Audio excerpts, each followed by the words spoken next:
Welcome to Life Happens, where Texans come to protect their legacy and prepare for the second half of life. Join your host, attorney Kim Hegwood with Hegwood Law Group, and our weekly guest as we navigate the challenges that emerge as life happens. Now here's your host, Kim Hegwood.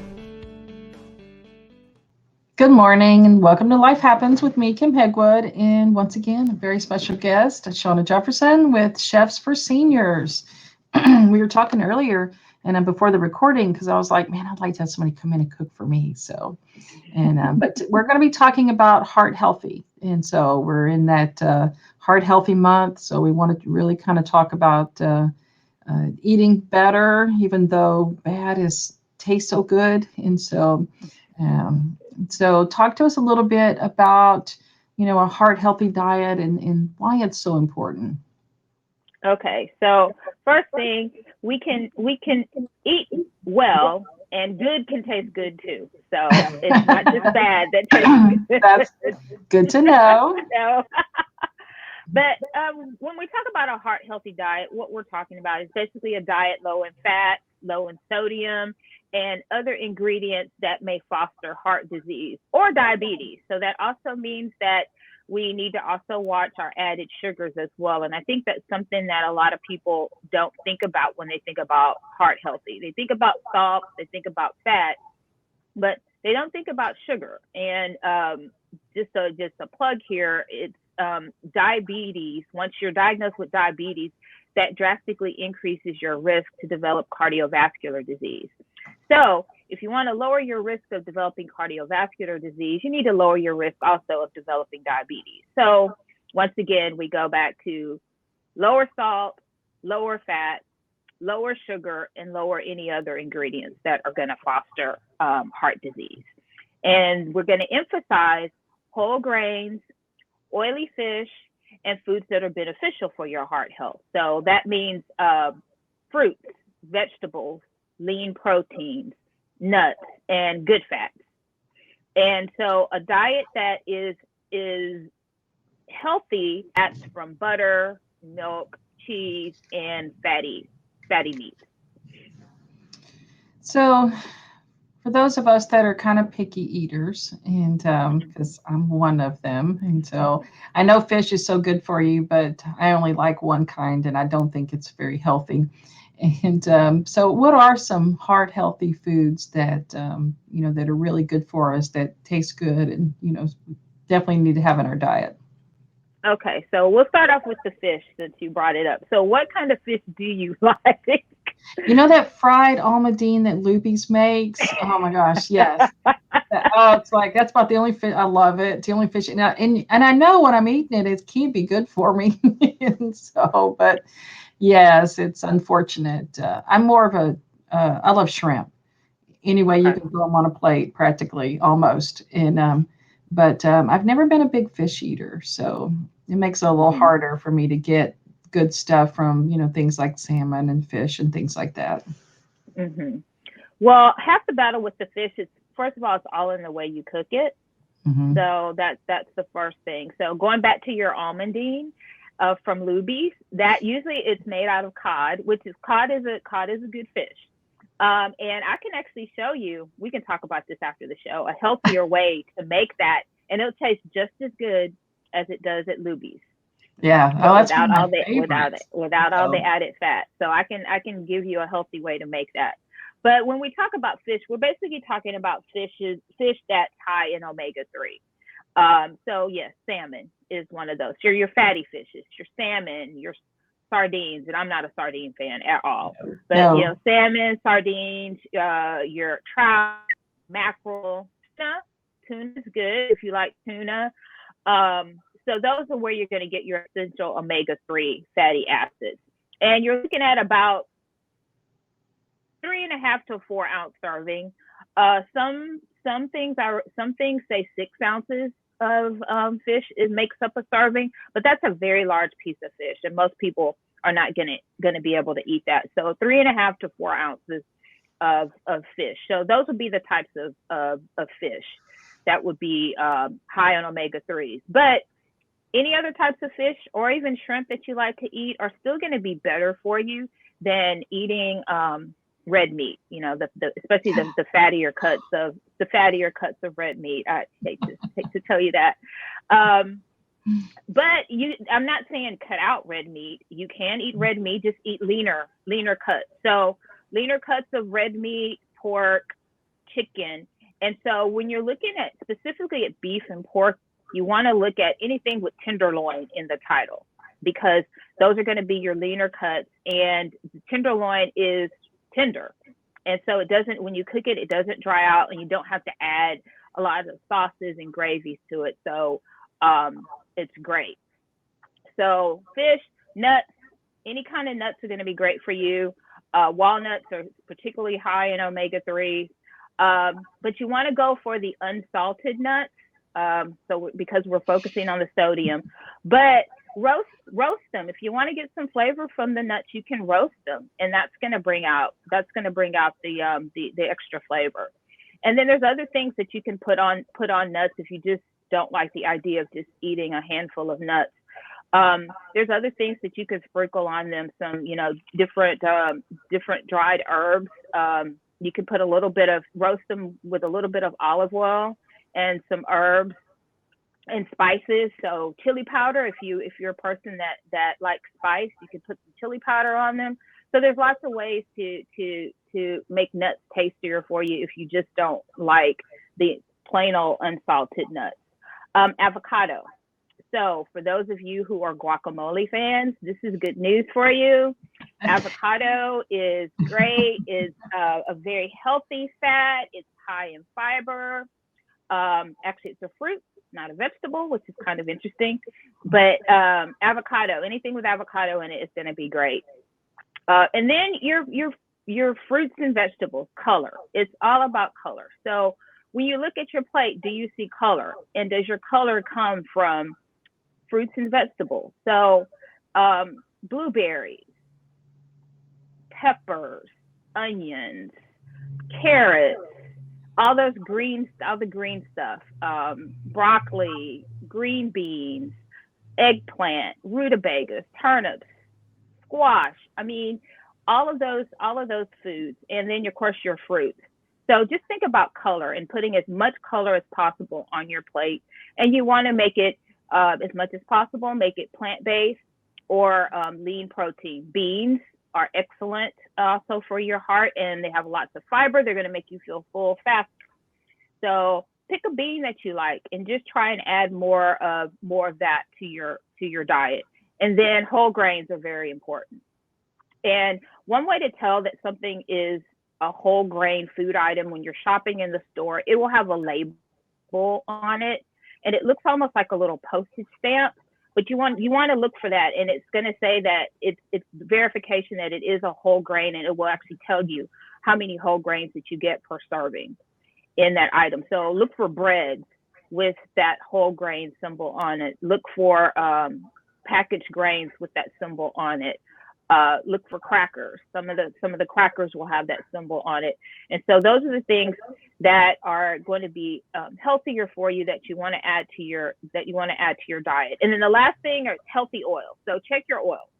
So you want to focus on olive oils, avocado oil, canola oil, grapeseed, peanut, safflower, sunflower oil, sesame, soybean. Those are the oils you want to focus on. You want to stay away from any of the quote unquote tropical oils. So your coconut oils and palm oil is a big no-no. And one thing that I noticed just in reading the labels, my peanut butter, most peanut butters have palm oil in them.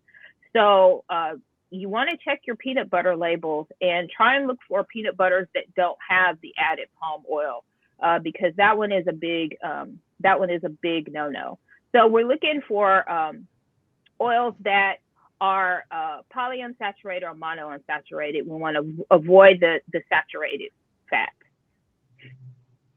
So what are the big, just a few of the big no-nos, the things we really shouldn't be eating if we're worried about our hearts? So we want to avoid fried foods as much as possible. So don't fry your foods. Figure out other healthier ways to prepare your foods, like braising them, sautéing them, roasting them. So roasting vegetables is a great way, and it's a really quick way to prepare your vegetables. All you have to do is chop them up, toss them in a little oil, and roast them in the oven, as opposed to frying them like French fries or onion rings. You can roast your potatoes in the oven, and you can cut them like French fries, and they'll taste very great. You want to avoid butters as much as possible, creams, your full fat. Real butter? We're talking cream. Real butter? We're talking real butter. We're talking real butter. I like real butter. You want to you want to limit it. You don't have to. It's everything in moderation. So you just want to limit the amount of butter that you use. And if you feel like you just can't get away from the butter, one way, especially as far as cooking with it, is use half of the amount of butter that you would usually use and replace the other half with an olive oil. So you have a butter olive oil mix. So you're cutting back on the saturated fat. So, we're looking at limiting things that are high in saturated fat. So your full fat cheeses, your full fat dairy, other dairy items, the butter. The other thing is processed foods. So you really want to avoid those things. When you read the package, you don't understand most of what the ingredients are. You want to avoid things with lots of added sodium. So all of the jarred sauces, a lot of the jarred sauces that you get in the store, you want to read that and look at the amount of sodium that's added to that. Lots of Asian sauces are particularly high in sodium. Replace your soy sauce with something called cocoa aminos. Cocoa aminos are made from the coconut flour, I do believe, and they has much less sodium than your typical soy sauces. So that's a great replacement for soy sauce in Asian dishes. Same thing with Worcestershire sauce. You want to buy the lower sodium versions. So just things that are going to be high in sodium, even your canned goods.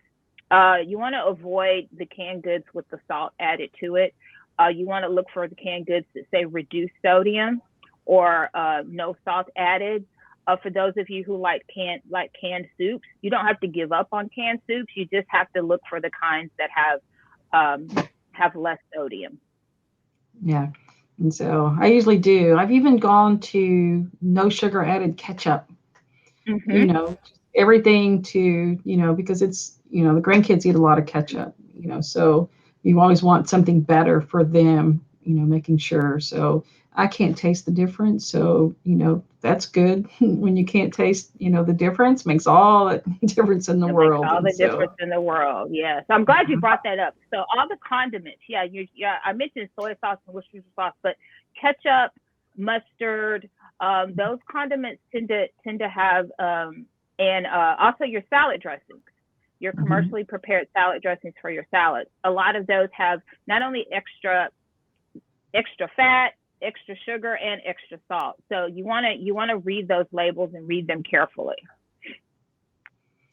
So for those people like me who are very busy and cooking healthy is traumatic, what can we do? So what you want to do is make sure you stock your pantry with healthier items. So that when you and eating healthy doesn't have to be time consuming like people think.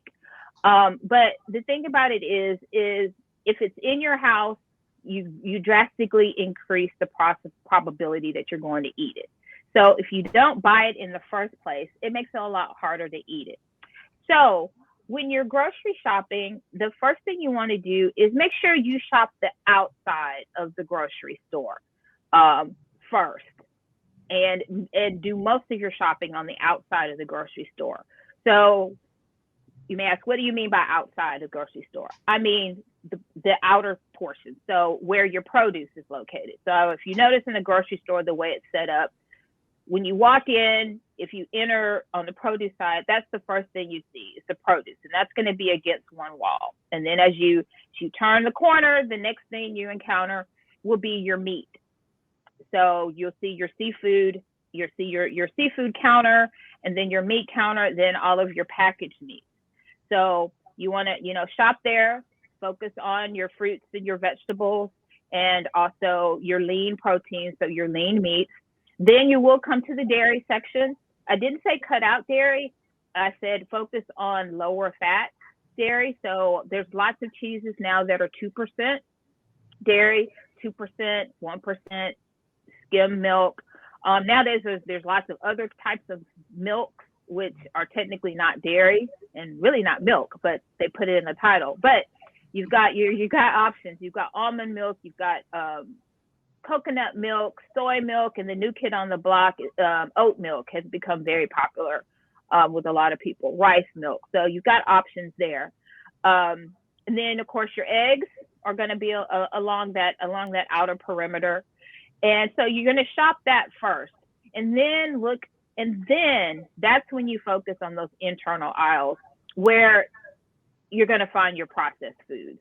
And not all processed foods are bad. What you're looking for are foods that are packaged, but they are mainly made up of whole foods, and they have fewer added bad things like trans fats and hydrogenated oils and the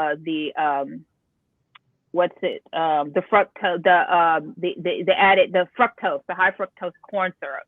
So those are the things that you're looking to avoid when you're buying your packaged foods. And then there's some great things that have come on the market that make it a lot more convenient, and they're still healthy. Like these days, you don't have to cook your rice. And rice is one of those items that a lot of people have a hard time cooking. It either comes out too sticky or too crunchy, things like that. And now you don't have to worry about that. They sell pre-packaged rice. It's been par cooked, and all you have to do is tear the corner, put it in the microwave, and in 90 seconds, you have rice. It's good too. And it's really good. So, yeah. But the key is when you're buying that pre-packaged rice, you want to stick with just the rice. So you want it to be your basmati, your long grain, your brown rice, your brown basmati, your wild, well, there's a caveat to the wild rice. You want to stay away from those rices that are like your Spanish rice, your rice pilaf, the cheese rice, because those are the ones that have the added sodium and the added ingredients with it. You want to stick with your basic plain old rice. Uncle Ben's makes it. Minute Rice makes it. Minute Rice actually makes a great one. It's a combination of wild and brown rice together with no added sodium. They also have one that's a rice and quinoa together that's no added sodium. So that way you can have your rice and eat it too by doing it that way. And now they're starting to sell pasta also in those par cooked in the bags as well. So what you want to do, those are great, but just avoid the ones that have all of the added stuff to them. You're also going to find your quinoas and your whole grains on those internal aisles. Your breads are going to be on those internal aisles. You want to, believe it or not, bread, even though we can't taste it, bread is pretty high in sodium. So that's the other thing that you want to do is read the labels on your bread, because when we typically think about sodium, we typically think about things that quote unquote taste salty. There are lots of things that don't taste salty, but that have added sodium. Even your chicken. I don't know if you noticed, but if you read the labels on your, especially if you buy the chicken, your chicken breast, they will say they've actually been almost brined a little in salt. So they have a lot of added salt as well, in addition to the antibiotics and the hormones. So you want to try buy the natural kind with no added antibiotics. So let's see. So yes, you want to avoid as much as possible the processed foods. Great tip before about buying the ketchup without the added sugar. They have ketchup with no added salt. The ketchup companies have gotten hip to the healthier eating, and so you can find all different kinds of ketchup that are a lot more natural and whole foods. Your canned goods, just once again, avoid the canned goods that have added salt. So no salt added or lower sodium. The same thing with your chicken broth and your broths and your stocks. And so if you shop the outside of the store and focus on those items that are less processed, those are going to be your healthier food items in the grocery store. And of course, don't forget the frozen food section. Frozen fruits and vegetables are a lot of times fresher than the quote unquote fresh fruits and vegetables that you find in the produce section. And that's because they've been flash frozen after they're immediately picked. So they are excellent options. And actually, it's a great thing to keep low sodium canned goods and frozen fruits and vegetables in your home. And you actually end up saving money that way, because I don't know about you, but there have been lots of times when I've gone into the store and I've thought, okay, I'm going to, make these great healthy meals, and I buy all these fresh vegetables, and then life happens. And I never get around to cooking those dishes. And I end up throwing them away because they go bad in the crisper or in the pantry. Well, if you keep your pantry stocked with the good canned goods and your frozen vegetables and fruits, then that's not going to happen. It's going to take quite a while for your frozen vegetables to get freezer burned, and then the canned goods, they last a while. So that's another way of, you can still eat healthy and keep your pantry stocked with healthy foods without breaking the bank, or without worrying about, hey, I'm just can't cook healthy because I buy these vegetables, I never have time to cook them. Yeah, I've had that happen to me before. And so, well, Shonah, it's been great having you, and you've tons and tons of good information. And so, if you need some help with, your meals and things like that, tell them how they can find you. Okay, they can find me online at chefsforseniors.com/north-southeast Houston, or they can email me at Shonah@chefsforseniors.com, or call or text at 832-956-1848. Perfect. Thanks so much, Hun, for being on the show. I appreciate it immensely. Thanks for having me, Kim. Thanks for tuning in to this week's episode of Life Happens with Kim Hegwood. Be sure to tune in every Thursday at 10 a.m. wherever you listen to your podcast, as we navigate through the challenges that emerge as life happens. The content of this podcast does not establish an attorney-client relationship or constitute attorney-client privilege, legal, medical, financial, or any other professional advice.